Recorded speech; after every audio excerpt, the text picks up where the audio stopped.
This video this morning will be on the I Ching, but with a particular book in mind, and that is Reflections on the I Ching by Alan W. Anderson,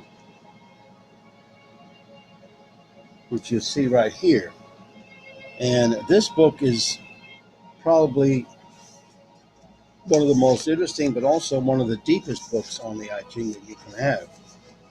And I will give you some clue as to what he writes about in here.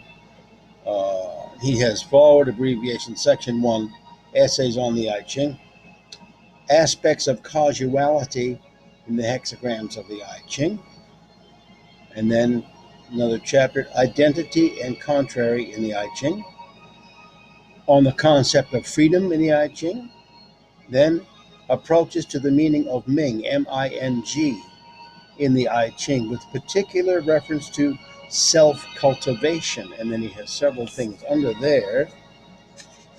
And then in the next section here, section 2, the I Ching and self-change. And then section 3, a Christian looks at the I Ching. And then a glossary of Chinese characters, works cited, and index. And the preface to it is one sentence: for serious and practicing students. Now, this book will take you through, but not in the ordinary way you would understand the I Ching. It happens to be deep and for a serious student. Now, I'm going to go to the Bible for a moment, because I have found many parallels between the I Ching and the Bible. Many people don't think that's necessarily a good idea, but I have written on that specifically. One thing we find in the book of James is faith without works is dead. Now you can reverse that and say works without faith is dead. In other words, if you are doing something as a faithful person and you are doing something that doesn't show your faith or is opposite your faith, then your faith is dead. Faith without works is dead. In other words, you can't have a certain faith and not act upon it or live in the world based on your faith. You may have a faith or have a denomination. You go to church, then you spend the rest of the week doing exactly what you want, having nothing to do with your beliefs.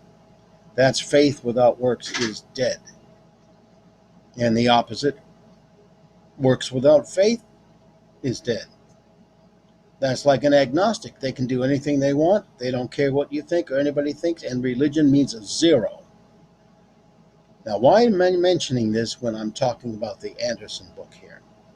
Well, there's one particular reason, and we will get that shortly. Now, this is going to be called, when we save it, I Ching Anderson 1. So we understand this is not just about the I Ching, but it's about Anderson and the I Ching. And it will be saved, of course, under I Ching Studies. We will do that when we hit this next.